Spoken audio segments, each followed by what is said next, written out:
Roma 14 ayat 23. Saya bacakan untuk kita. Tetapi barang siapa yang bimbang, kalau ia makan, ia telah dihukum. Karena ia tidak melakukannya berdasarkan iman. Dan segala sesuatu yang tidak berdasarkan iman adalah dosa. Bapak Ibu Saudara pernah membaca ayat ini? Saya ulangi kembali. Tetapi barang siapa yang bimbang, kalau ia makan, ia telah dihukum. Karena ia tidak melakukannya atau melakukan makan itu berdasarkan iman. Perhatikan baik. Di sini masuk tema kita. Dan segala sesuatu yang kita lakukan yang tidak berdasarkan iman adalah dosa. Nah, dari sinilah saya ingin mengarahkan dan membuka hati pikiran kita dari kata segala sesuatu. Segala sesuatu yang kita lakukan. Ini menunjukkan satu ruang lingkup yang sangat luas, Bapak Ibu Saudara.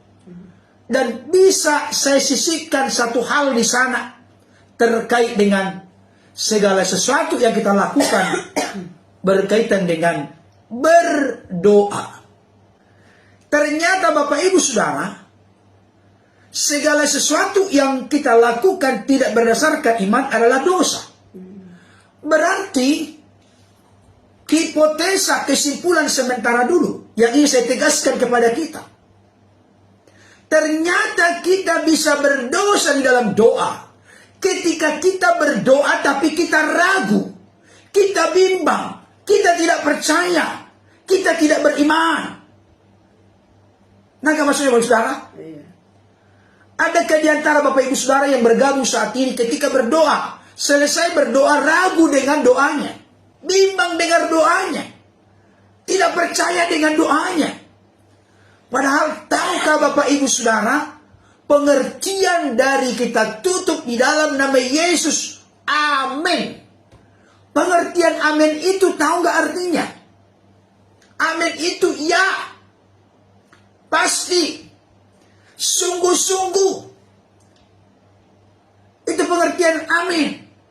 Jadi kalau ada di antara kita yang berdoa, tetapi kita ragu akan doa-doa kita, sebenarnya kita sedang berdosa, Bapak Ibu Saudara.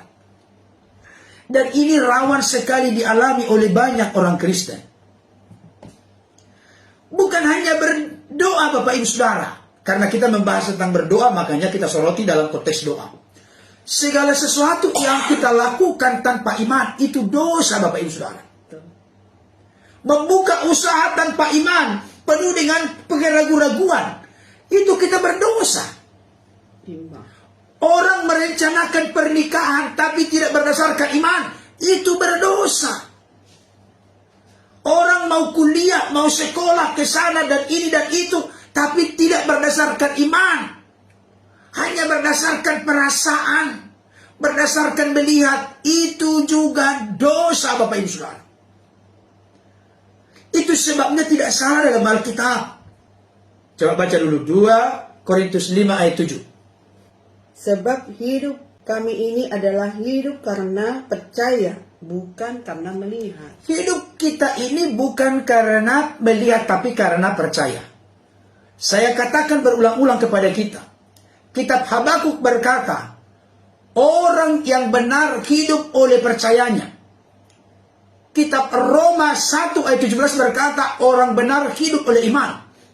Kitab Galatia berkata, orang benar hidup oleh iman.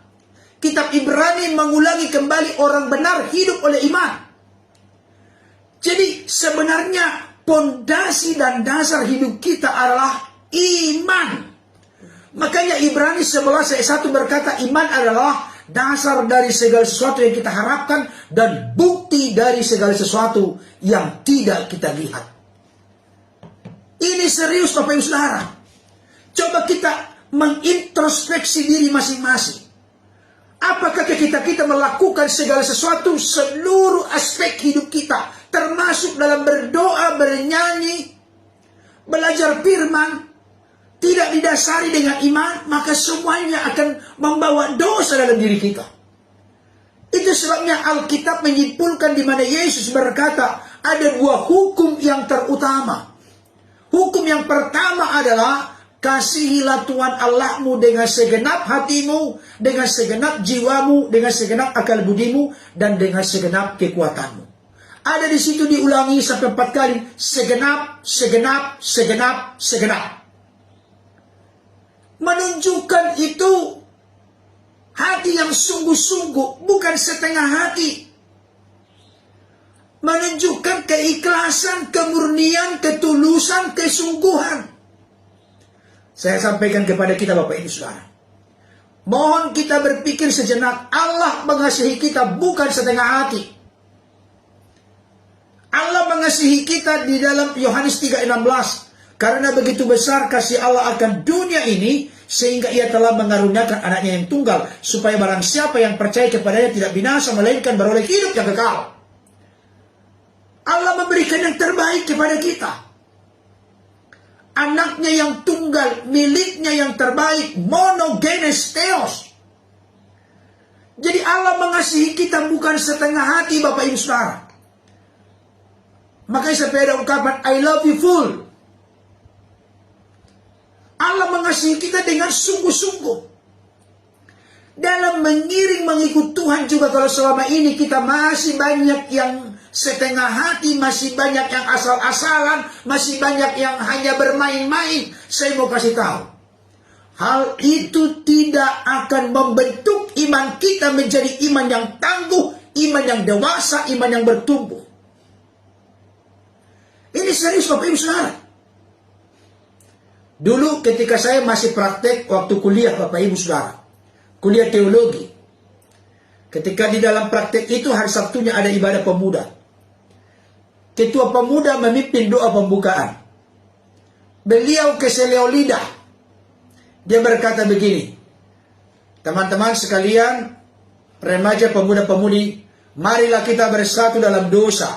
Oh, bersatu dalam dosa katanya. Dia mau ngomong bersatu dalam doa, tapi terpeleset lidahnya bersatu dalam dosa. Itu terpeleset.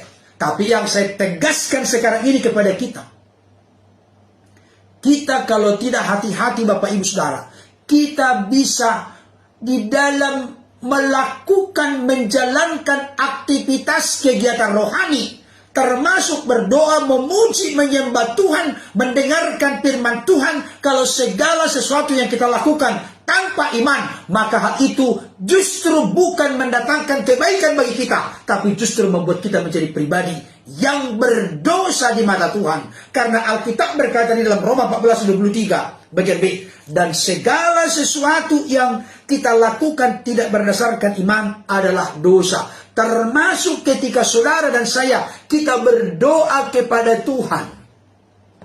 Kita lipat tangan, kita tutup mata. Tapi hati kita penuh dengan ketawaran, hati kita penuh dengan kegersangan, hati kita penuh dengan kekeringan, hati kita penuh dengan ketakutan, kecemasan, kebimbangan, keraguan-raguan, kekhawatiran. Saya mau kasih tahu, pulihkan dulu hati kita, tenangkan, tundukkan dulu hati kita di hadapan Tuhan, supaya kita jangan terus melangkah, tetapi kita tetap dalam keraguan di dalam doa kita.